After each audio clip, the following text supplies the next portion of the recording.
है कि हम इसे स्वीकार करें, लेकिन उस सरकार को ये नहीं मालूम है कि आपके मानने वाले लोग आप इसे मनवा सकते हैं, लेकिन मैं डॉक्टर बाबा साहब अंबेडकर के संविधान को मानने वाला हूं, तो मुझे लड़ने की प्रेरणा मिलती है। जिस बाबा साहब ने हमको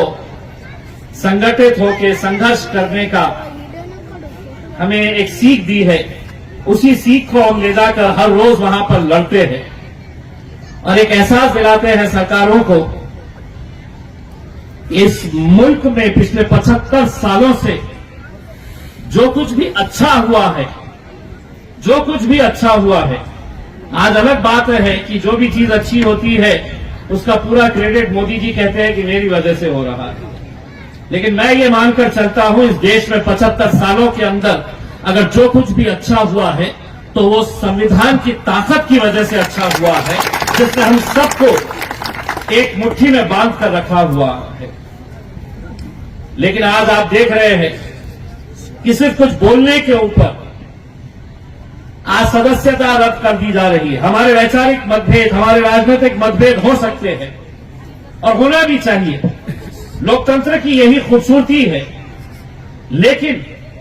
अगर कोई ये कहता है कि नीरव मोदी जिसने करोड़ों रुपए का घोटाला किया है, ललित मोदी जिसने करोड़ों रुपए का घोटाला किया है, ये मोदी नाम के ही लोग ऐसे क्यों होते हैं? अगर ये राहुल गांधी ने कहा है तो हम भी इस बात की सहमति है हमारी भी, कोई गलत बात नहीं कही है। लेकिन आज संविधान की, कायदे की, कानून की धज्जियां उड़ाकर एक दिन के अंदर फैसला आता है और उस फैसले को अमल में लाते हुए फौरन लाखों लोगों ने जिसे सदस्य बनाकर लोकसभा के अंदर भेजा है उसकी सदस्यता रद्द कर दी जाती है। 6 साल के लिए वो चुनाव लड़ नहीं सकता है, तो कहीं ना कहीं हम सबको इसके ऊपर सोचने की जरूरत है। क्या इस तरह की भाषा क्या सिर्फ एक राजनीतिक पक्ष के नेता ने कहा है? क्या ये सही बात नहीं है कि उसी लोकसभा के अंदर रहने वाली साध्वी प्रज्ञा सिंह ने भरी सभा के अंदर ये कहा है, उन्होंने लोगों से, अपने मानने वालों से ये कहा है कि घर के अंदर हथियार रखो, छुरे चाकू रखो, क्योंकि तुम्हें इस्तेमाल करने का ये मौका आने वाला है। उनका एक मंत्री कहता है कि देश के गद्दारों को गोली मारो सालों को,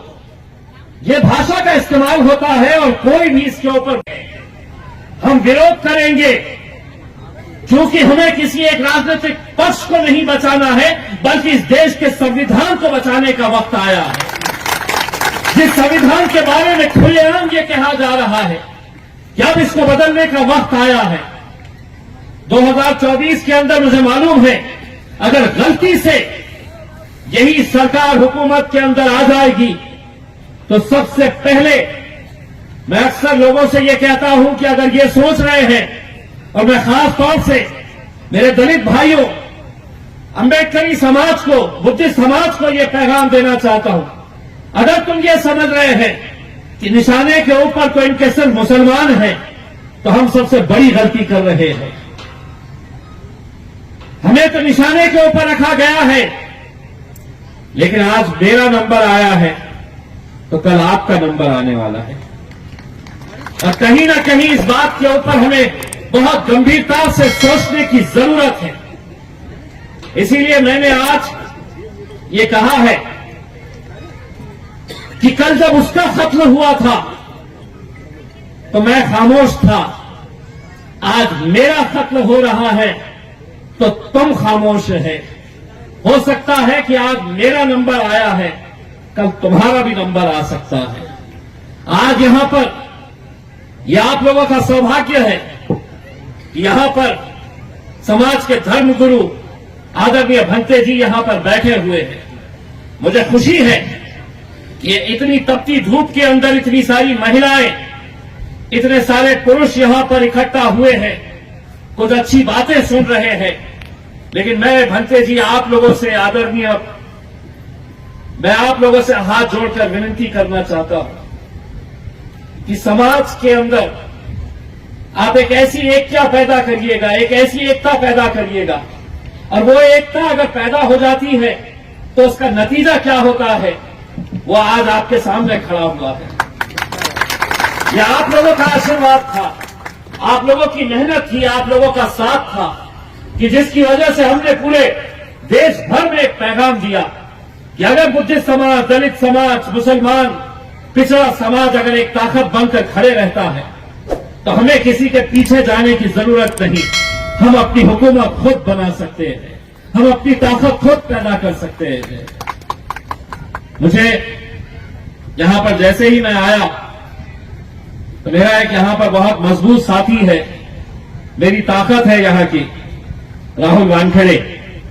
उसने मुझसे कहा कि साहब यहां पर कोई सभागृह बनाने का है, कोई सभागृह बनाने का है। और उन्होंने मुझसे, दरअसल ये है कि प्रांतोष वाघमारे हो या राहुल वानखेड़े हो, इनके अंदर ये कला बहुत अच्छे से है। मैंने अभी भंते जी आपको पता होगा कि बुद्ध लेनी के लिए मैं जब वहां पर गया था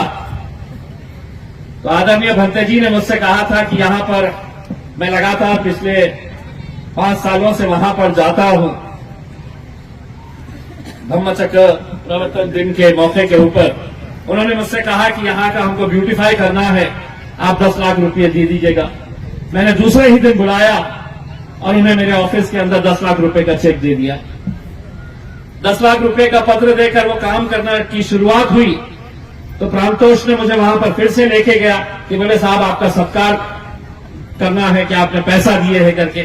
और धीरे से भंते जी के कान में बोल दिया कि 10 लाख नहीं और 10 लाख मांगिए। मैंने उसी वक्त उसी जगह के ऊपर इसलिए किया कि मैं 5 साल से वहां पर जा रहा हूं और पूरे महाराष्ट्र से बुद्धिस्ट समाज के लोग वहां पर लाखों की संख्या के अंदर आते हैं। मुझे इस बात का गर्व रहेगा कि अगले साल का होने वाला धम्मचक्र प्रवर्तन दिन के ऊपर आप जब जाएंगे तो उस इलाके को पहचानेंगे नहीं, क्योंकि 10 लाख के साथ मैंने और 10 लाख दे दिया और 20 लाख का वहां पर काम किया जा रहा है। राहुल ने भी जब बोला कि आपको